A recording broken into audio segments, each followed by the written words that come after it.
Isono sinjengelidolofiya lebelikhiwa abafana bekwelusa bangadi ukuthi lesithelo sinemanyeva lahlabako.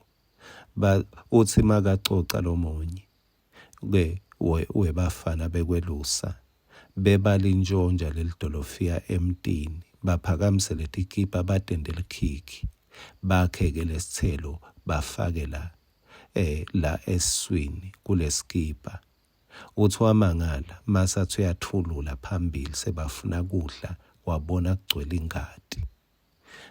Bangakanaki lamanyeva lawa kulesithelo. Yebo isithelo simnanzi kepha sinelinyeva. Sinjalo sono. Ngiko Jesu athi kuyawumsitana umuntu kuzuza live lonke onakalelwe kuphila. Sono senda ngathi uyazuza kanti into diyonakala. Nasi ngwaselusuku sakavuka udle. Ngicela ukukuhlephelela encwadini eMakhosi ekucala sahluko 3 verse 26 na 27. Lo mfati longumnikati walomntwana wafikelwa ngemihelo ngenxa yalomntwana wakhe. Wakhuluma enkosini wathi, ngiyacela nkosi yami, mane sale umnika yena lo mntwana lophilako, ungambulali. Kodwa lona lomunye wathi, akubede lo mthathako kithi sobabili, mhlahleleni ekhathi. Verse 27. Ngako inkosi yasikhipha sigwebo sayo yathi, thathani lo mntwana lophilako, nimnike lo mfati wekucala, ningambulali, ngobe nguye unina walomfanyana. Wena kumbe uyalifunza iBhayibheli kumbe uyaye ulalele tinkulumo eBhayibhelini. Kunetimbi lesifunza ngato letincotshwa ngekulwa, njengaDavide wancoba Goliath ngekulwa. Kunetimbi futhi lesikhanza tincotshwa ngekuhlabela, njengaJehoshaphat ahola sive sakaJuda. Kwaba nepraise team mangingasho njalo leyathi mayihlabelela bancoba. Futhi kunetimbi lesitawutincoba ngekuvumela sitha kube ngathi ngiso lesiwinile. Sikhanza kwente kanjalo kunaba bafati lababili labe banebantwana. Lo munye walaleti kwemntwana wakhe wafa, lo munye wasala phila bebalele ndzawonye.